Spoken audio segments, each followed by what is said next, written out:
Russ's industrial update provided players with a new powerful set of tools that can automatically smelt all your resources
automatically replenish both your ammo and med supplies, along with helping you craft some explosives.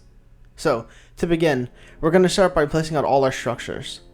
So you want to start by placing out your input and output boxes, and for now, we'll only have one input and one output box. Then we'll place our industrial crafter on our workbench. Do note that the industrial crafter can only craft items from the tier or lower of the workbench that it's attached to. Now you want to place out your storage adapters on your 2 boxes, and then you want to place out 2 conveyors. Then we'll set up the piping system and connect everything together. It's the same as before, where we'll connect all the resource boxes into the input conveyor, and then connect it into the industrial crafter. Next, you'll connect your output from the industrial crafter into the output conveyor, and then into the depot box. And the depot box is where all your meds and ammunition will be stored. Now we need to add the blueprints into the crafter and add one of each item to the crafter's output bar. Next, we'll set up the required filter on the conveyors. For the input conveyor, we want to filter only the required crafting items, and then set a max limit on each resource to the size of 1 stack of each of those resources. This will ensure that the crafter has enough space for all the required resources to craft the items. Now we want to set a filter for the output conveyor. You first want to filter the items so that only the items required in the industrial crafter will be put in, and then you set min to 1 of each of these items, and you set the max of each of these items to the amount you want to have pre-crafted. The max will determine how many of that specific item can be stored in the connected box at one time.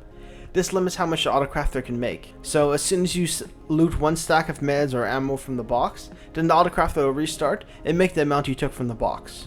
Usually for me, I set it to make 12 syringes and 2 stacks of each kind of ammo. Okay, now you've just completed your autocrafter.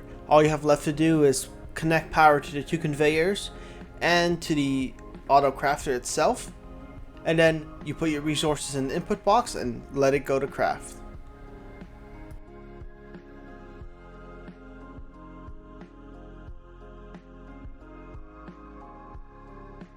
Now that you've set up all your processing systems, you need to ensure that your base stays organized. To do this, we're going to set up an auto sorter in your base. Okay, so to get started on your auto sorter, first you'll want to start by setting up your depot box.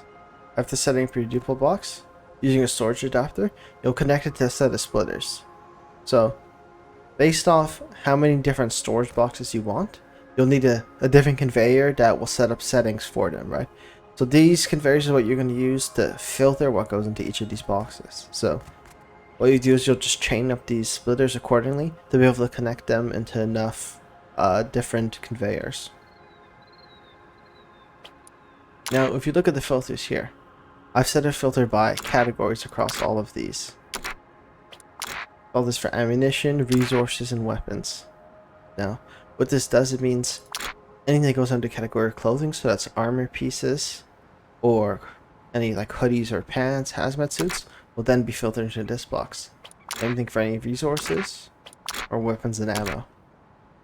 Now, you can set more specific stuff, for example, say you want hoodies in here specifically. Then you can add a specific filter just for this. But hoodies already go under clothing category, so we don't need to worry about that.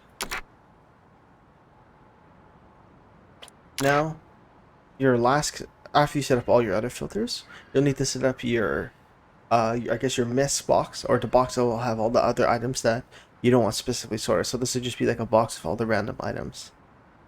Do this, you're going to want to add all the filters for all the different items that you already have filtered throughout the rest of your system. So in this one, I have the category for resources, weapons, clothing, and ammo, right? So if you want to find these specific categories, for example, you just type in ammo, use the category, or clothing, or weapon, right?